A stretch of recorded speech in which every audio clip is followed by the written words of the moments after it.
कम से कम ना हम उस ब्रह्म को पा पाए, लेकिन कम से कम हृदय में सदैव वह उत्कंठा, वह जिज्ञासा, वह लौल्यता तो रखनी ही चाहिए हमको अपनी संतति को लेकर के, संतानों और पुत्रों को, बेटों को। ये बेटा विद्या अर्थ करी हो सकती है, यश देने वाली ऐसी विद्या का तुम खूब अध्ययन कर लो, लेकिन सब विद्या या विमुक्त जो मुक्त करने वाले जो शास्त्र है, शिक्षा, तर्क, व्याकरण, युक्त, छंद, ज्योतिष, कम से कम इनका कुछ अध्ययन हो, वेदों को जाने। जो वेद को जानेगा वही तो ब्रह्म को जानेगा। विद्यते ज्ञायते अनेन इति वेदः, जिसमें ज्ञान का समूह है, ज्ञान ही ज्ञान है, और उस ज्ञान मार्ग का जो अनुगामी होगा, तब तो ज्ञान के मार्ग से ब्रह्म को जाना जाता है, योग के मार्ग से परमात्मा को पाया जा सकता है, और भक्ति के मार्ग से भगवान को पाया जा सकता है। तो जानना, इसलिए ब्राह्मण है। मैं बहुत विनम्रता पूर्वक निवेदन करूं, अभागे है वो ब्राह्मण जो ब्राह्मण घर का शरीर पा करके और जाकर के शराब पीते हैं। है ऐसे आज के समय में, आप लोग भी देखे होंगे, मैंने तो सुना है। अच्छे कुल के ब्राह्मण भी भजन भक्ति करना तो दूर महाराज मदिरालय में मिले हैं, पाए गए। दुर्भाग्य। और इसके बाद कहते हो हम ब्राह्मण हमारा सम्मान करो। अरे स्वयं पहले अपने आप को प्रतिष्ठित करो। मैंने इतनी सारी बातें कथा में कही थी कि ब्राह्मण देखो स्वयं एक प्रतिष्ठित पूजित पद है, कोई संशय नहीं। कर्म था, प्रारब्ध तो मिल गया, लेकिन अब किसी को आप राजा बना दो और वो राजा का पद ना निभाए तो उसकी मूर्खता है। और था तो है तो राजा। जैसे मैंने वेन की कथा सुनाई थी ना, ध्रुव के वंश में राजा वेन बहुत पापी था, तो क्या करे था तो राजा, उस पद को समझना चाहिए। शास्त्रों ने नियम तक बनाया कि ब्राह्मण को कभी भी प्राण दंड देने का अधिकार किसी को नहीं। वपनम ग्रामीणादानम, देश निकाला कर लो, धन छीन लो, सब सुना है, सब कर दो, प्राण करो। इतना ऊंचा, इतनी सुरक्षा भगवान ने तो कहा। और उस शरीर, उस देह, उस कुल को पा करके अगर हम भगवत प्राप्ति की ओर ना बढ़े, अरे जब स्वयं बढ़ेंगे तो औरों को जोड़ेंगे। इसलिए हमको सुदामा जी के चरित्र से सबसे पहली बात, पहले तो इसी को जोड़ सीखना चाहिए।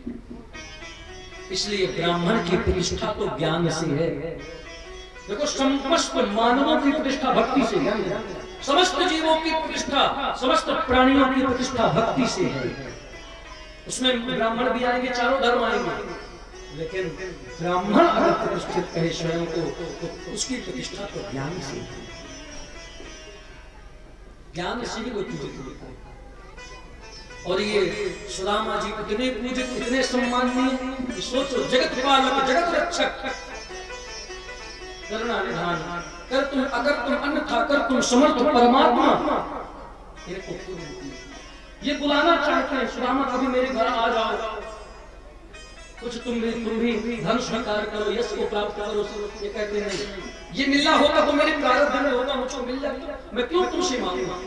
हम लोग के पास थोड़ा अभाव हुआ, पहुंच गए मंदिर, हे सरकार धन मिल जाए, पति मिल जाए, पुत्र मिल जाए, पत्नी मिल जाए। अरे प्रारब्ध जो मिलना था तो मिल गया, आपके कर्म थे आपको दे दिए। अरे 50, 60, 70, 80 साल का जीवन है, इसमें नहीं मिला, इस बार कोई कर्म करो, अगली बार मिल जाएगा। अरे क्यों अगली बार मिले, अगली बार हम भगवान को ही मिल जाएंगे। कुछ ऐसे कर्म करके ये ध्येय होना चाहिए, ये उद्देश्य होना चाहिए। तत्र लौल्यम एव कारणम, ये लौल्य तो होना चाहिए।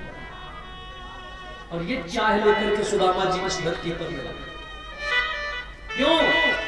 विरक्त इंद्रियार्थेषु, ये इंद्रियों से विरक्त थे, कोई आसक्ति नहीं थी संसार में।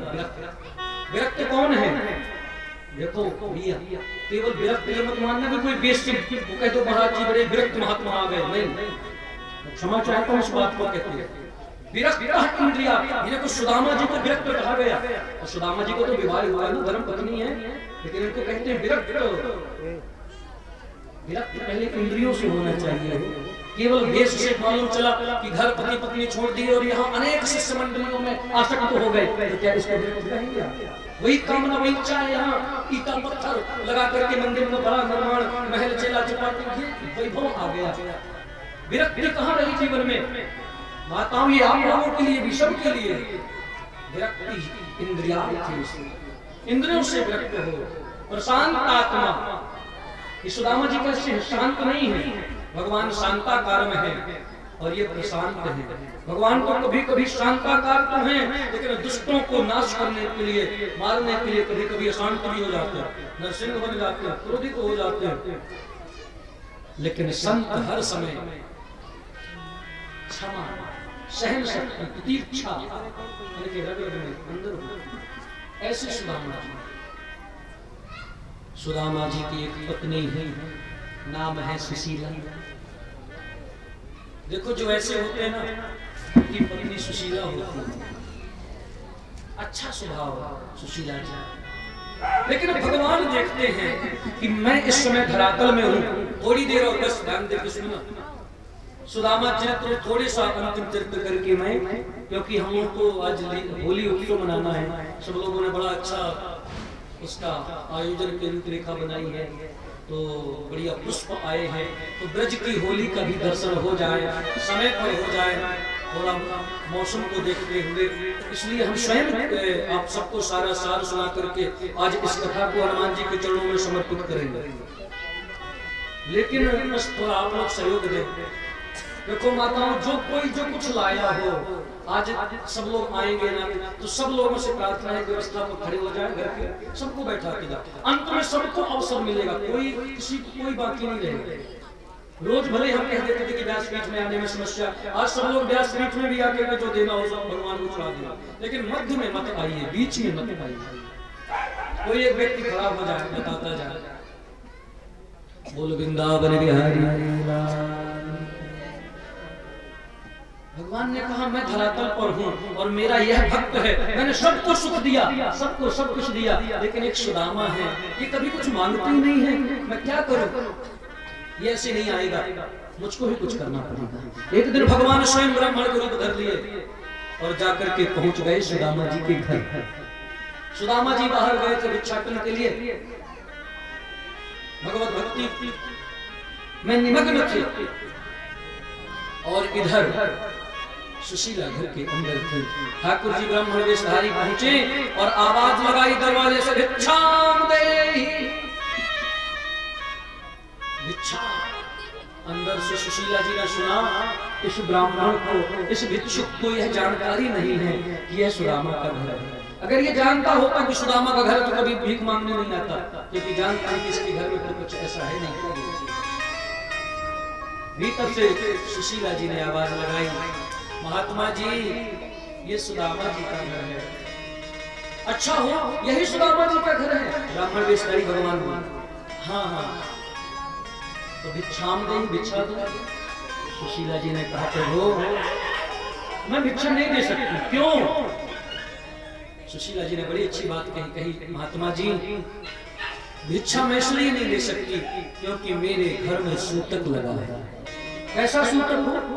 सूतक दो होते हैं, जन्मना एक मरना, सूतक लगा है। कौन सा सूतक? सुशीला ने कहा, मेरे घर में दरिद्र रूपी कन्या ने जन्म लिया है और ये सूतक चल रहा है, ये मिटे नहीं रही, अब ये सूतक अभी चल रहा है, तो जब तक ये सूतक चल रहा है मैं आपको कैसे? भगवान जो ब्राह्मण वेशधारी ठाकुर जी थे, कहा, देवी क्या आप सुदामा जी की धर्मपत्नी हो? सुशीला ने कहा, हाँ। अरे तुम सुदामा की धर्मपत्नी और तुमको मालूम नहीं कि तुम्हारे पति का कितना ऐश्वर्य है, कितना यश है? तुमने कहा, नहीं सरकार, मुझको तो आज तक तुमने कुछ नहीं बताया, मैं तो यही जानती हूँ, यहाँ तक कि वो कभी भिक्षा भी नहीं मांगते, वो प्रातः काल घर से निकल जाते हैं, भजन करते हैं, भगवान का ध्यान करते हैं, जो मिल गया उसी को ले आते हैं। आजकल महाराज देखो, भिक्षा मांगने से क्या करें लोग, मांग मांग करके, भले पात्रता नहीं है, ध्यान देना, पात्रता नहीं है, लेकिन फिर भी रास्ते में, मार्ग में, सड़कों में, मंदिर के बाहर देखो मांग मांग करके, तो जब उनकी वास्तविकता पता चलती है तो घर देखो तो महल खड़ा, सारी सुविधाएं हैं, मांगती भी ऐसे लोग। लेकिन सुदामा जी भीख तो मांगते नहीं थे। अरे यार, जिस जो भगवान से कभी कुछ ना मांगे वो संसार से कुछ मांगेगा? ये लोगों ने यहाँ ऐसे रूप को फैला रखा है, हमको उसका तिरस्कार करना चाहिए।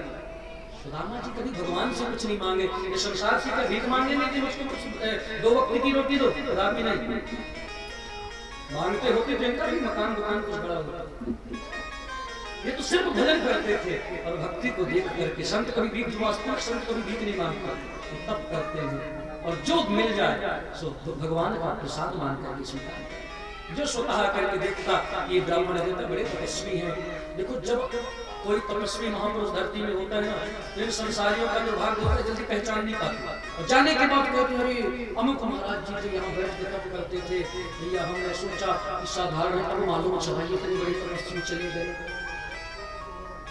सुदामा जी ऐसे बैठ भजन करते रहते, धूप में चट्टानों में लोग देखते कि बड़ा भजन करते हैं, तो जो दे जाते तो सुदामा जी ये मानते कि भगवान ने भेजा है, तो उसको लेकर के स्वीकार कर उसका अपमान करते। ऐसी जीविका चलती।